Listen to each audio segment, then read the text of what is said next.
इस अध्याय में हम पढ़ेंगे वैज्ञानिक चेतना के वाहक चंद्रशेखर वेंकट रामन पाठ पर आधारित लघु प्रश्न। प्रश्न नंबर 1, रामन भावुक प्रकृति प्रेमी के अलावा और क्या थे? रामन भावुक प्रकृति प्रेमी के अलावा एक जिज्ञासु वैज्ञानिक थे। प्रश्न नंबर 2, समुद्र को देखकर रामन के मन में कौन सी जिज्ञासाएं उठी? समुद्र को देखकर रामन के मन में उठने वाली दो जिज्ञासाएं थीं। पहली, समुद्र का रंग नीला ही क्यों होता है? दूसरी, समुद्र का रंग नीला ही होता है, कुछ और क्यों नहीं? प्रश्न नंबर 3, रामन के पिता ने उनमें किन विषयों की सशक्त नींव डाली? रामन के पिता ने उनमें गणित और भौतिकी के विषयों की सशक्त नींव डाली। प्रश्न नंबर 4, वाद्य यंत्रों की ध्वनि के अध्ययन के द्वारा रामन क्या करना चाहते थे? वाद्य यंत्रों की ध्वनि के अध्ययन के द्वारा रामन ये बताना चाहते थे कि भारतीय वीणा, मृदंगम आदि वाद्य यंत्र विदेशी पियानो आदि की तुलना में घटिया नहीं है। प्रश्न नंबर 5, सरकारी नौकरी छोड़ने के पीछे रामन की क्या भावना थी? सरकारी नौकरी छोड़ने के पीछे रामन की यह भावना थी कि उनके लिए सरस्वती की साधना सरकारी सुख सुविधाओं से अधिक महत्वपूर्ण थी। कलकत्ता विश्वविद्यालय में वे अपना पूरा समय अध्ययन, अध्यापन और शोध में बिताना चाहते थे। प्रश्न नंबर 6, रामन प्रभाव की खोज के पीछे कौन सा सवाल हिलोरे ले रहा था? रामन प्रभाव की खोज के पीछे जो सवाल हिलोरे ले रहा था वह था कि समुद्र का रंग नीला ही क्यों होता है? प्रश्न नंबर 7, प्रकाश की तरंगों के बारे में आइंस्टाइन ने क्या बताया? आइंस्टाइन ने बताया कि प्रकाश अति सूक्ष्म कणों की तीव्र धारा के समान है। इन अति सूक्ष्म कणों की तुलना आइंस्टाइन ने बुलेट से की और इन्हें फोटॉन का नाम दिया।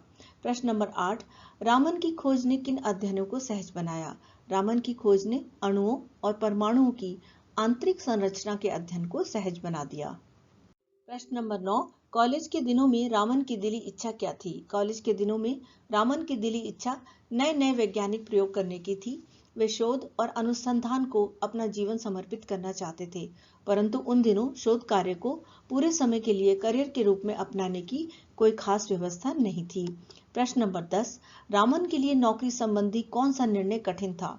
रामन एक अत्यंत प्रतिष्ठित सरकारी पद पर थे जिसके साथ मोटी तनख्वाह और अनेक सुविधाएं जुड़ी हुई थी। उन्हें नौकरी करते हुए 10 वर्ष बीत चुके थे। ऐसी हालत में सरकारी नौकरी छोड़कर कलकत्ता विश्वविद्यालय में कम वेतन और कम सुविधाओं वाली प्रोफेसर की नौकरी करना एक कठिन काम था। प्रश्न नंबर 11, रामन को मिलने वाले पुरस्कारों ने भारतीय चेतना को जागृत किया, ऐसा क्यों कहा गया है? रामन को मिलने वाले पुरस्कारों से भारतीयों का आत्मसम्मान और आत्मविश्वास बढ़ा, उनमें विज्ञान के प्रति रुचि बढ़ी और कितने ही युवा वैज्ञानिक शोध कार्यों की ओर बढ़े। एक प्रकार से भारत की सोई हुई वैज्ञानिक चेतना एकाएक जागृत हो उठी। प्रश्न नंबर 12, रामन प्रभाव की खोज से विज्ञान के क्षेत्र में कौन कौन से कार्य संभव हो सके? रामन स्पेक्ट्रोस्कोपी तकनीक अणुओं और परमाणुओं की संरचना की सटीक जानकारी देती है। इस जानकारी के कारण पदार्थों का संश्लेषण प्रयोगशाला में करना और अनेक उपयोगी पदार्थों का कृत्रिम निर्माण संभव हो गया। इससे पहले इस काम के लिए इंफ्रारेड स्पेक्ट्रोस्कोपी का सहारा लिया जाता था, जिसमें गलतियों की संभावना बहुत अधिक रहती थी। प्रश्न नंबर 13, रामन ने अपनी भारतीय पहचान को कैसे बनाए रखा? भारतीय संस्कृति से रामन को हमेशा ही गहरा लगाव रहा। उन्होंने अपनी भारतीय पहचान को कभी नष्ट नहीं होने दिया। अंतर्राष्ट्रीय स्तर पर प्रसिद्धि पाने के बाद भी उन्होंने अपने दक्षिण भारतीय पहनावे को नहीं छोड़ा। वे कट्टर शाकाहारी थे और शराब से भी वो सख्त परहेज करते थे।